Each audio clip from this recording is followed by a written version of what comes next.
বেপরোয়া চালায় তারা তো আল্লাহর হুকুমকে অমান্য করছে, এই জন্যই প্রতিনিয়ত মানুষ এইভাবে দুর্ঘটনায় মারা যাচ্ছে।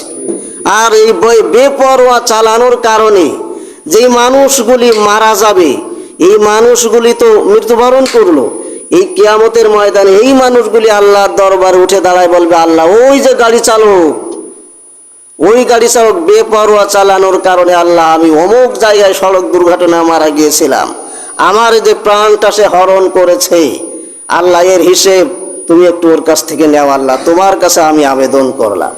এই মানুষগুলি যখন আল্লাহর দরবারে এইভাবে করে অভিযোগ দেবে, আল্লাহ ওই গাড়ি চালকদেরকে আনবেন, কি ব্যাপার ওয়াকসিদ ফি মাশিকা, আমি বলছিলাম না যে মধ্যম গতিতে গাড়ি চালাও, তুমি চালাইছো একেবারে তোমার ফুল দিয়ে গিয়ার দিয়ে।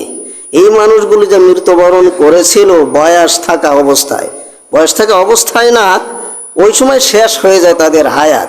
কিন্তু আপনারা যে নিয়ম আল্লাহ বলেছেন যে হুকুম, এইটা তো আপনার মানতে হয়। এই হুকুম মানার পরে যদি মানুষগুলি মারা যায়, এই দায়ী আপনি হবেন না। কথা কি বুঝতে পেরেছেন? কিন্তু আল্লাহর হুকুম অমান্য করার কারণে যে মানুষগুলি মারা গেল, এই মানুষগুলিকে হত্যা করলে যেই গুনাহ হবে, এই গুনার আমল, এই গুনাহের এক একটা অংশ ওই ড্রাইভারের আমল নামায় চলে যাবে। নাউজুবিল্লাহ বলেন। কথা বুঝতে কি কষ্ট হলো নাকি? আল্লাহ বলছেন না ওয়াকসিদ ফি মাশিকা, তুমি হাঁটা চলাফেরা করবা, গাড়ি চালাবা, সব কিছু করবা কোন গতিতে? তুমি উচ্চ গতিতে কেন চললে? তোমার উচ্চ গতির কারণে তো মানুষগুলি মারা গেল। আরে মারা যাওয়ার কারণে হত্যা করার গুনাহ তোমার আমল নামায় চলে আসবে। কথা কি বুঝতে পেরেছেন? কিয়ামতের ময়দানে যখন এই মানুষগুলি আল্লাহর দরবারে অভিযোগ দেবে, তখন আল্লাহ তাআলা ওই ড্রাইভারদেরকে ডাকবেন, আসো। এই যে মানুষগুলি যদি বেঁচে থাকতো তাহলে নিশ্চয়ই নেক আমল করতো, আর নেক আমলের বদলা হতে পারতো, সে জান্নাতে যেতে পারতো। কিন্তু তুমি তো সেই সুযোগটা দেও নাই, উচ্চ গতির কারণে তারা মারা গেছে। আল্লাহ তো বলবেন ওর হায়াত ফুরো হয়ে গেছে, আল্লাহ কিন্তু এই কথা বলবেন না। আল্লাহ এই কথাই বলবেন যে তোমার অন্যায়টা কি ছিল, ওই অন্যায়টা তুলে ধরবেন আল্লাহ, এই অন্যায়ের কারণে তো এই হয়েছে। তখন আল্লাহ তাআলা বলবেন তোমার যত নেক আমল আছে, এই নেক আমলগুলি এই যারা মারা গিয়েছে এদেরকে দিয়ে দাও, দিয়ে হবে।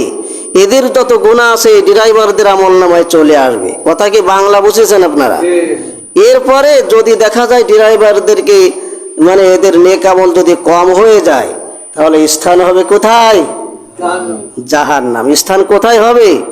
আবার বললেন না ড্রাইভারকে সব হুজুর জাহান্নামে পাঠায় দিছে, মানে বলি একরকম আর বুঝেনি আর এক রকম। কথা বলেন, আল্লাহ বলেছেন তুমি চলাফেরা করো কোন গতিতে, গাড়ি চালাও কোন গতিতে? মধ্যম গতিতে। ওয়াকসিদ ফি মাশিকা, মধ্যম গতিতে তুমি চলো। আমি যদি এই গতি ছেড়ে অন্য গতিতে চলি, তাহলে আল্লাহর এই শরিয়াত অমান্য করার গুনাহ আমার আমলনামায় হতেই থাকে। এরপরে আল্লাহ তাআলা বললেন ওয়াগদুদ মিন সাউতিকা ইন্না আনকারাল আসওয়াতি লাসাউতুল হামির। আল্লাহ তাআলা বললেন তুমি যখন কথাবার্তা বলবা, মধ্যম আওয়াজে কথাবার্তা বলো।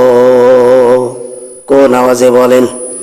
মধ্যম। উচ্চ আওয়াজে বলার দরকার নেই, একেবারে নিম্ন আওয়াজেও বলার। তুমি যখন স্বাভাবিক মানুষের সাথে কথা বলবা, মধ্যম আওয়াজে কথা বলবা। জোরে কথা বলার স্থান আলাদা, মধ্যম কথা বলার স্থান আলাদা, আবার আস্তে আস্তে কথা বলার স্থান কি আলাদা। স্বাভাবিকভাবে যখন কথা বলবা, মধ্যম গতিতে তুমি কথা বলবা। আল্লাহ তাআলা বললেন ইন্না আনকারাল আসওয়াত, উচ্চ গলায় কথা বলা আমি আল্লাহ পছন্দ করি না। সুবহানাল্লাহ। স্বাভাবিকভাবে স্বামী স্ত্রী কথা বলবে কি চিল্লে চিল্লে কথা বলবে নাকি? এই আওয়াজটা হবে কি নিম্ন। এরপরে একজনের সাথে গোপন কথা আছে, এটা তো আর জোরে জোরে বলা যায় না, যায় নাকি? এই কথাগুলি আপনি নিম্নে। এরপরে স্বাভাবিক কথা বলতে হবে, স্বাভাবিকভাবে মধ্যম গতিতে। তাহলে আল্লাহ তাআলা বললেন যে ইন্না আনকারাল আসওয়াত, নিশ্চয়ই যারা উচ্চ আওয়াজে কথা বলে, এটা আমি আল্লাহর কাছে খুব খারাপ লাগে।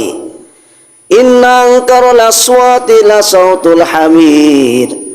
আল্লাহ বললেন উচ্চ আওয়াজে আওয়াজ করে হলো গাধা। কে আওয়াজ করে বলেন? গাধার আওয়াজ উচ্চ না? এই গাধার কথা আল্লাহ তুলে দিয়েছেন। তাহলে মানুষ যদি স্বাভাবিকভাবে উচ্চ আওয়াজে কথা বলে তাহলে এই আওয়াজটা গাধার মতো হয়ে যাবে। কার মতো? গাধার আওয়াজের মতো হয়ে যাবে। আর গাধার আওয়াজের মতো যদি আমাদের আওয়াজ হয়ে যায় তাহলে আল্লাহ আমাদের উপর কি হয়ে যাবেন? বেজা। তাহলে এই শরিয়াত মানবে কারা? আমরা মানবো না। তাহলে আমরা যদি এই শরিয়াত না